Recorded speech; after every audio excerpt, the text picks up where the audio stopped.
The holiday season had always been a test of patience, but this year felt different. There was an unusual sense of anticipation in the air, a quiet tension that I couldn't quite shake. Hey everyone, before we dive in, make sure to subscribe to the channel so you don't miss stories like this.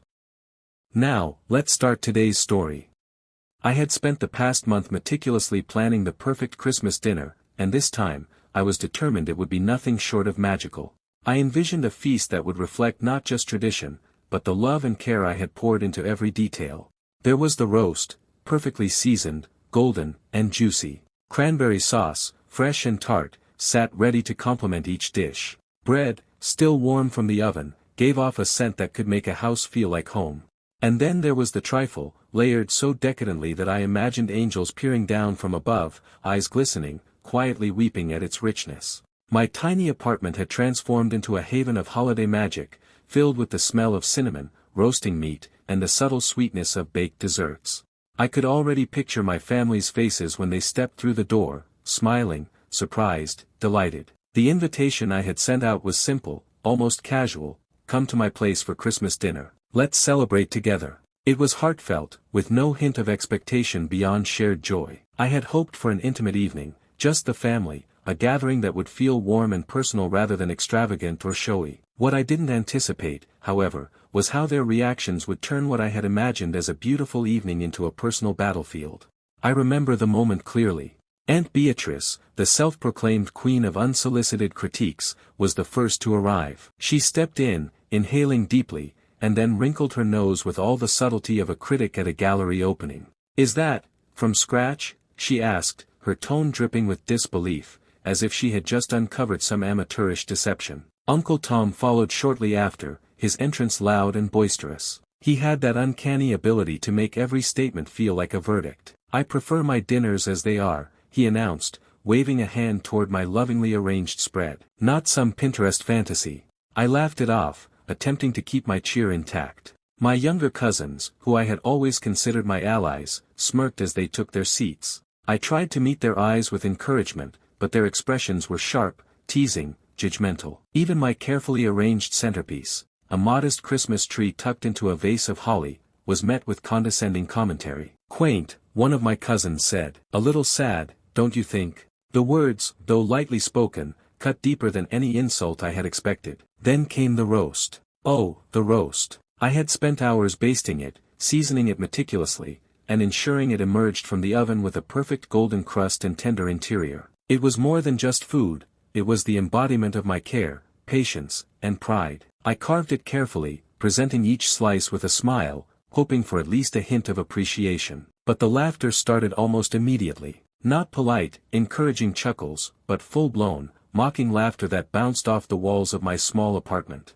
"This is what you call dinner," my cousin Jared sneered, leaning back in his chair and grinning as if he had discovered a hidden joke. "Looks like it belongs in a soup kitchen." I froze mid-motion. My stomach twisted, my heart sank. Every dish, every decoration, every bit of effort I had poured into this evening was being ridiculed. I felt a strange mix of disbelief and shame, as though my hard work had been rendered invisible by their amusement. I tried to laugh along, to play the role of the gracious host, but each forced smile felt heavier than the last. Their laughter wasn't just about the food, it was a quiet, cutting message that my effort, my care, and my love meant nothing in their eyes. And then it hit me. Why should I continue to bend over backward for their comfort, their entertainment, their judgment? Why should I keep spending money and energy to gain approval from people who clearly had no intention of valuing it? The answer arrived with surprising clarity, and it was both exhilarating and terrifying. I didn't have to. I thought of my car loan. It wasn't a massive expense, but it was mine, paid for with my own labor and dedication. A tangible representation of control over my life, something I had never missed a payment on, something that symbolized my responsibility and independence. If my family wasn't going to respect my time, my effort, or my resources, why should I continue to give it freely, only to have it mocked? Without overthinking it, I excused myself quietly, stepping into the kitchen. The warmth and aroma of my roast, my bread, and my trifle surrounded me like an embrace. I paused, taking a deep breath, letting the scents and sights reassure me. They were still perfect, still mine.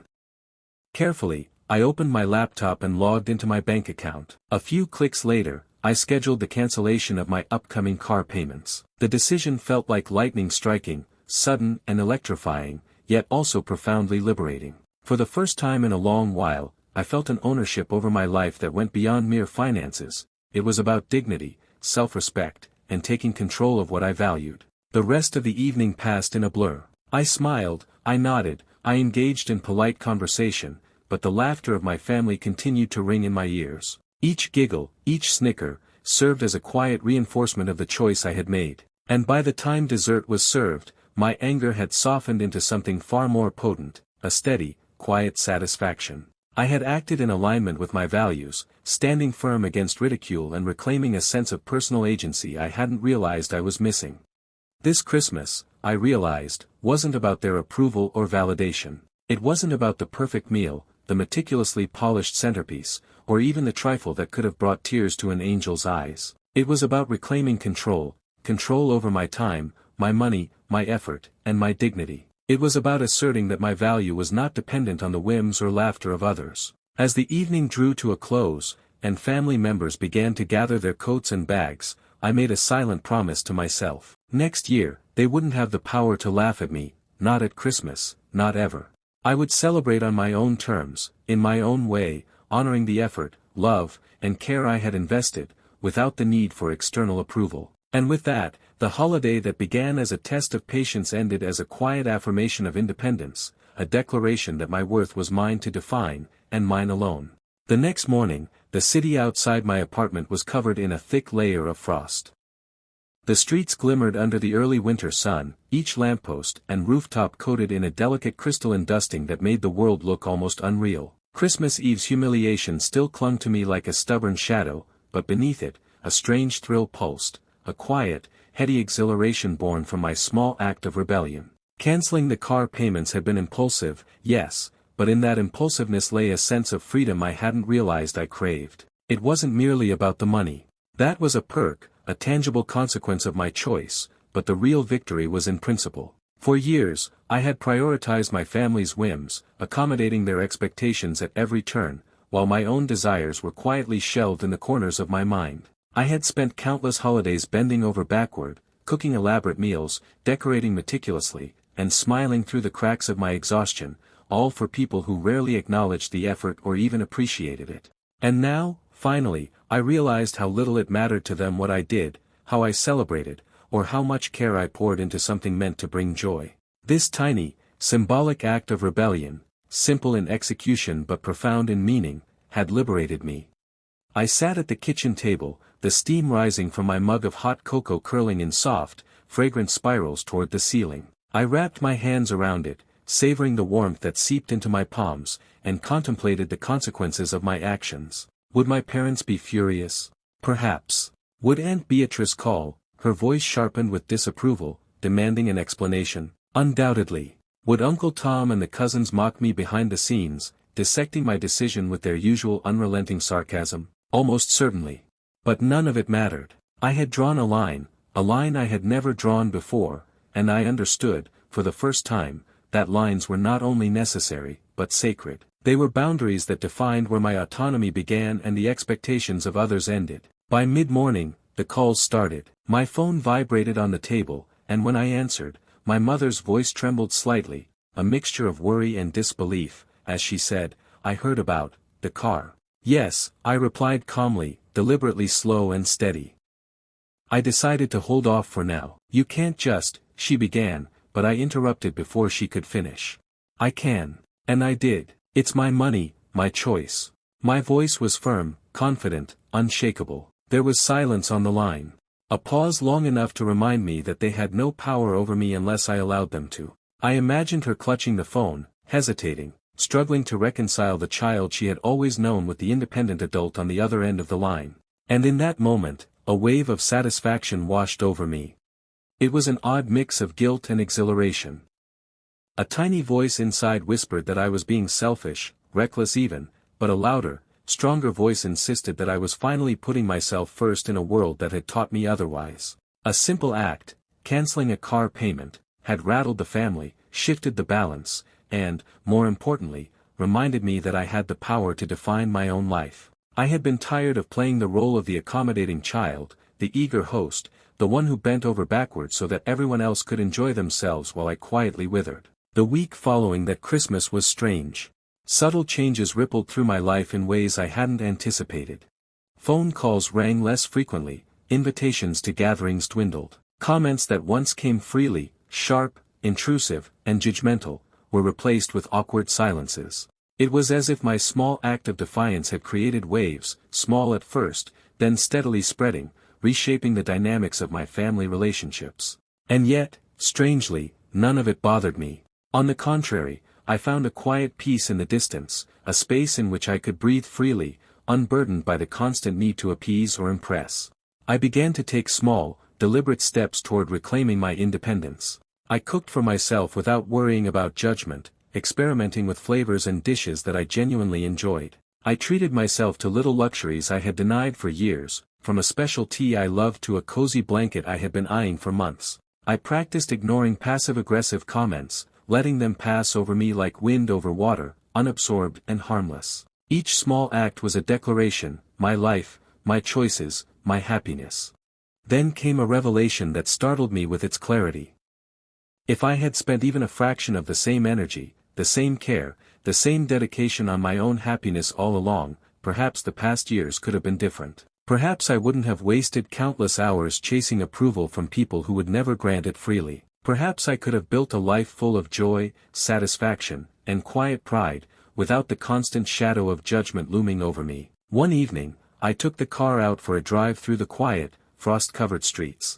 The city glowed under a soft, muted moonlight, reflecting off the icy rooftops and street lamps. The car, once a symbol of my responsibility to others, now felt like my personal victory. Each mile I drove was a silent affirmation: I could choose my own path. I could set boundaries. I could take joy in my own accomplishments without the need for external validation.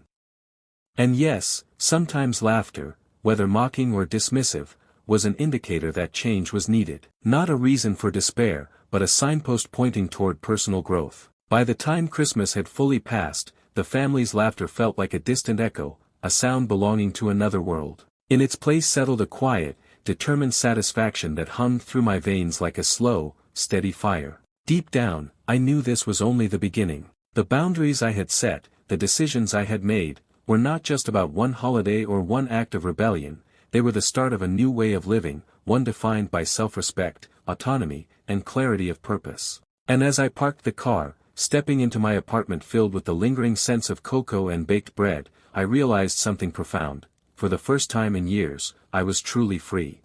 Of course, every action has consequences, and mine were swift, sharp, and at times, utterly surprising. I hadn't anticipated just how quickly the ripples of my rebellion would travel, nor the variety of responses it would provoke. The first call came from Aunt Beatrice, and it was every bit as dramatic as I had imagined. Her voice was tight, trembling with indignation and disbelief.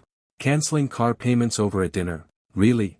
Is this how you show respect?" Her words dripped with that unique combination of shock and moral superiority that she wielded so effortlessly, like a sword polished to perfection. I stayed calm, almost unnaturally calm, as if her fury were merely static in the background of my own thoughts. "It's how I show respect, for myself," I replied evenly, each word measured, deliberate. I could hear the sputtering hesitation on the other end of the line, as if she were searching desperately for another weapon in her verbal arsenal, only to find nothing that could pierce through the quiet certainty in my voice.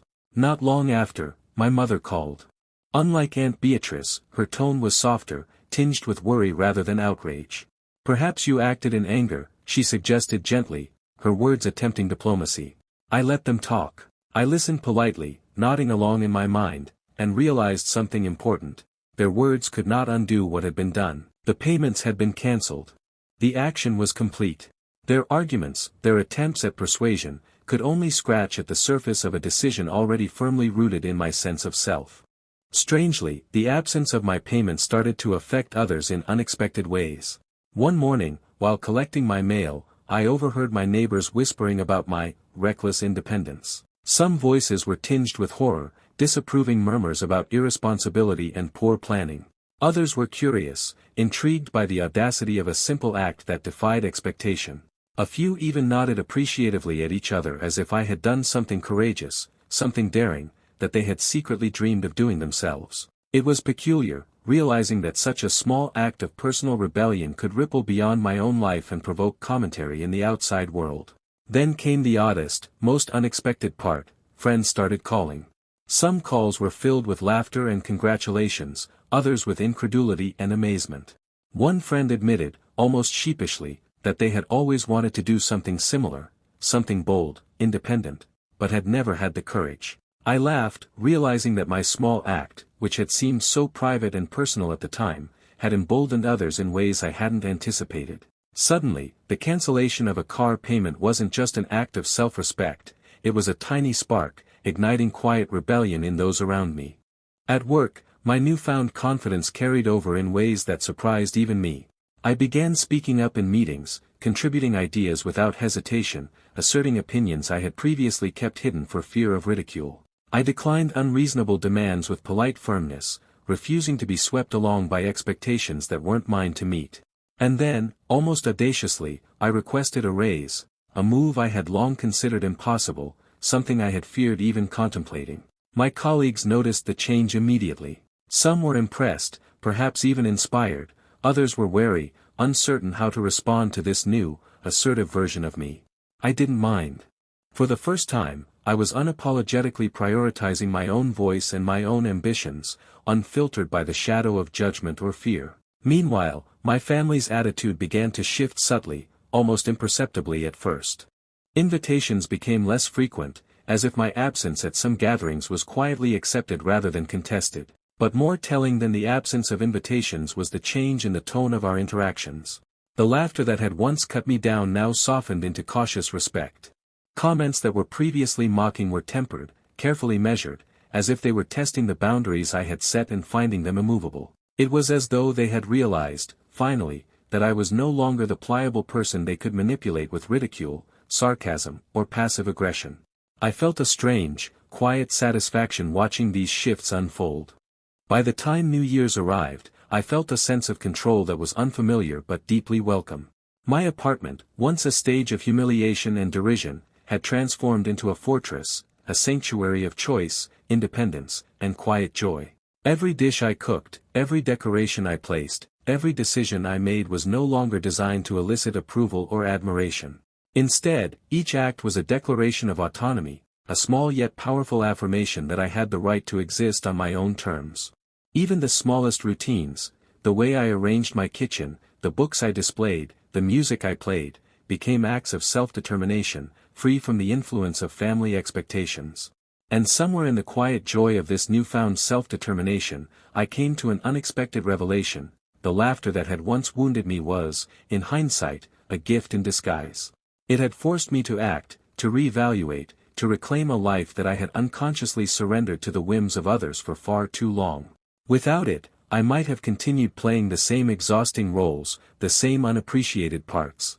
Their mockery, cruel as it had felt in the moment, had become a catalyst, a mirror reflecting the changes I needed to make, even if I hadn't realized it at first. It wasn't an instant transformation, nor a simple victory.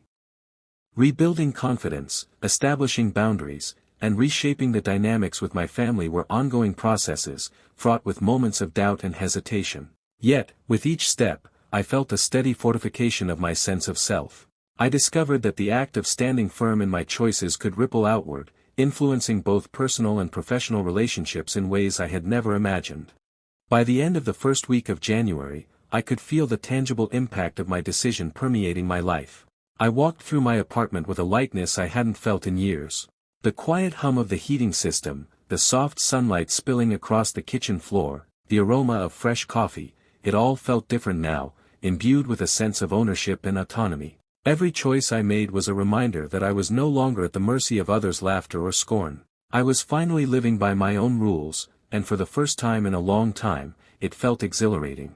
In the end, what began as a single act, canceling a car payment, had grown into something far larger than I had imagined. It became a declaration of independence, a reclaiming of power, and a quiet revolution in the everyday rhythms of my life. I understood, finally, that true control came not from defying others for the sake of defiance, but from recognizing and honoring one's own value. And as I sipped my cocoa by the window, watching the city sparkle under a thin frost, I realized that the family's laughter, once so cruel, had been the unexpected spark that ignited this profound transformation.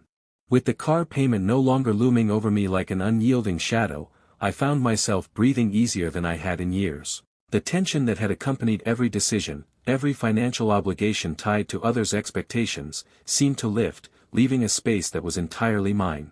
I could finally focus on what truly mattered, my own happiness, my own choices, my own sense of fulfillment. It was a sensation that felt simultaneously foreign and exhilarating, a quiet liberation that reshaped the way I looked at everything in my life. For the first time in a long time, the holiday season no longer felt like a minefield of judgment, expectations, and relentless comparison.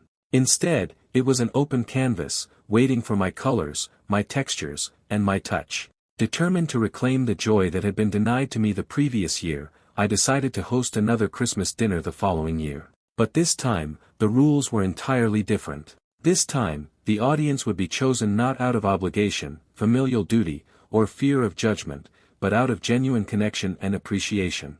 I carefully considered who to invite. Neighbors who had once smiled warmly and offered little gestures of kindness, colleagues who had supported me quietly through long workdays, friends who valued me not for what I could provide but for who I was, these were the people I wanted to share my table with. They were, in essence, the family I had consciously chosen for myself, people whose presence was a celebration in itself, free from the sting of ridicule or condescension.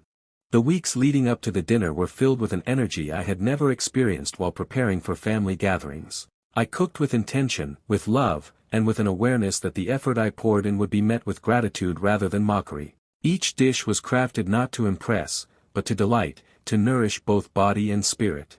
The roast was succulent, its golden skin glistening under the kitchen lights. Bread emerged from the oven warm, aromatic, and tender. The cranberry sauce carried a perfect balance of tartness and sweetness, and the trifle, layered with cream, custard, and fruit, looked as though it had been made with care for someone who would truly appreciate it. Every detail, the placement of candles, the arrangement of the centerpiece, even the soft music playing in the background, was intentional, a reflection of my renewed sense of purpose and joy. When the evening arrived, I felt a thrill of anticipation entirely different from the anxious dread of previous years. As guests arrived, I was struck by the warmth of their greetings, the genuine smiles, the sparkle of curiosity and excitement in their eyes. There was none of the judgment that had once felt so suffocating, no hint of derision or comparison. Instead, the atmosphere was charged with appreciation, laughter, and a shared sense of celebration. Each person seemed to bring their own light to the evening, and in turn, they reflected it back in a way that made every ounce of effort worthwhile. The evening unfolded like a carefully orchestrated symphony of joy. Conversations flowed freely, punctuated by bursts of laughter that were hearty, genuine, and inclusive. Stories were shared, memories revisited, and jokes told, not at anyone's expense, but in the spirit of camaraderie. I found myself relaxing in a way I had never allowed before, savoring the connections I had cultivated and the warmth that filled the room.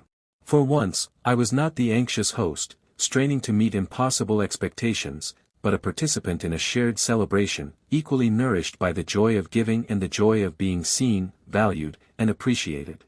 As the night wore on, I moved through the crowd, serving food and engaging in conversation. I noticed the delight in my guests' eyes as they tasted the dishes I had lovingly prepared. Compliments were given freely, but never hollow, they carried sincerity that resonated deeply. I felt a profound sense of satisfaction, not the fleeting validation I had once sought from my family, but a more enduring contentment rooted in genuine connection and shared enjoyment. Every smile, every gesture of appreciation, reinforced a truth I had only recently begun to fully understand.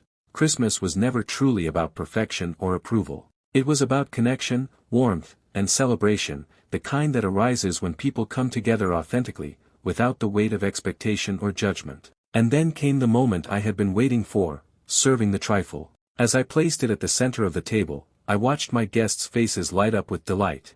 They marveled at the layers, the careful construction, the evident love baked into every component. I felt a quiet, deep joy as I served each portion, knowing that it would be received with genuine appreciation. And in that moment, my thoughts drifted to my family, the ones who had mocked me the previous year. I realized that perhaps, one day, they might be welcome to join. But only under one condition: they would have to respect the effort, the care, and the joy that went into creating the experience. Otherwise, I was content with the family I had chosen for myself, the people who had shown that connection, gratitude, and celebration could exist without judgment.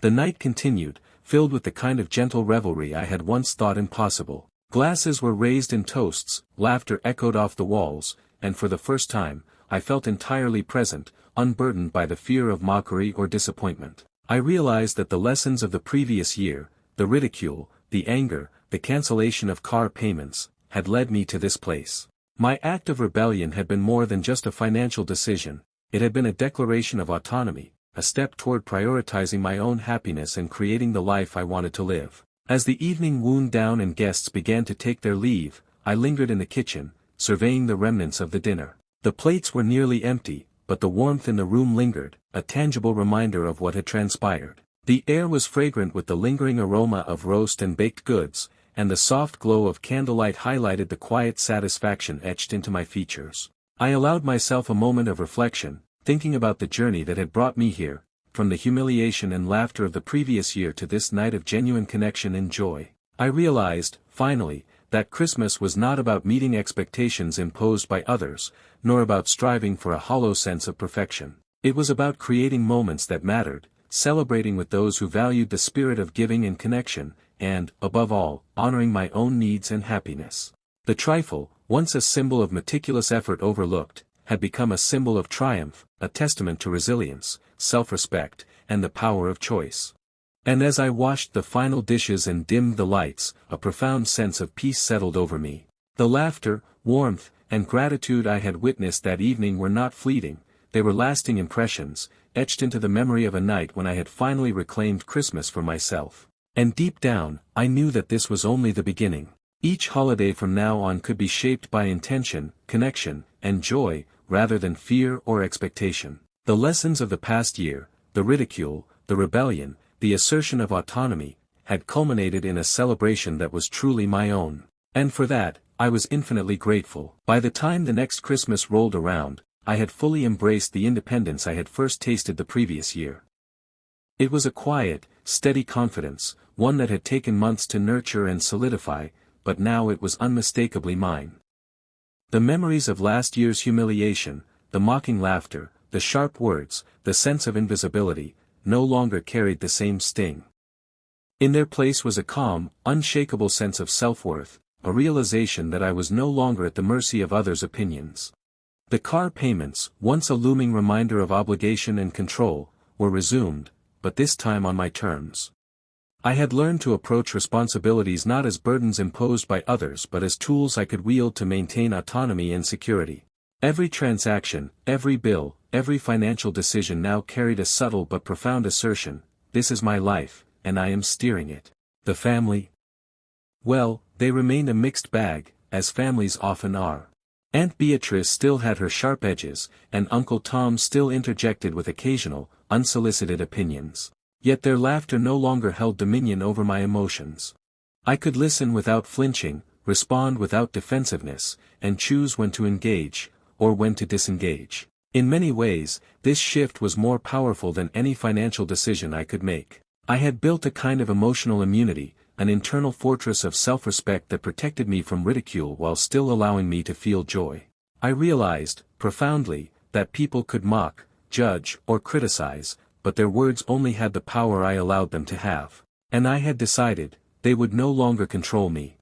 The lessons I had learned over the past year were deceptively simple, yet profoundly transformative. The most important one boiled down to a single truth: respect yourself first, and the world will adjust accordingly. Some people will follow your lead, embracing the standards you set and treating you with care and consideration.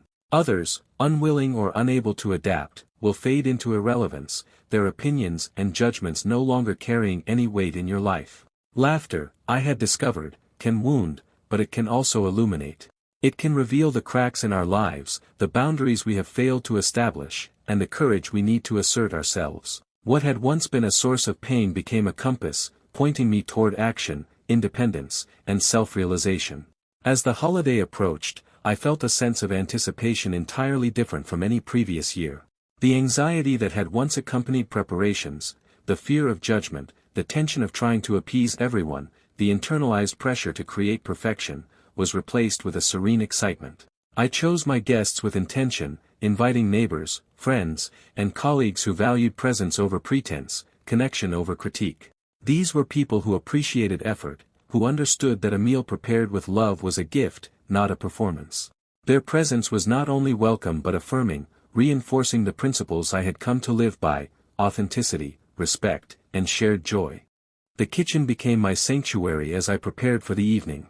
The roast, seasoned and basted to perfection, filled the apartment with a savory aroma that blended seamlessly with the sweet scent of freshly baked bread. Cranberry sauce simmered gently on the stovetop, its tangy fragrance weaving through the space, while the trifle, layered with custard, fruit, and whipped cream, waited patiently to make its appearance at the center of the table. Candles flickered softly, casting warm shadows across the countertops, and gentle music filled the background, creating an atmosphere of calm celebration.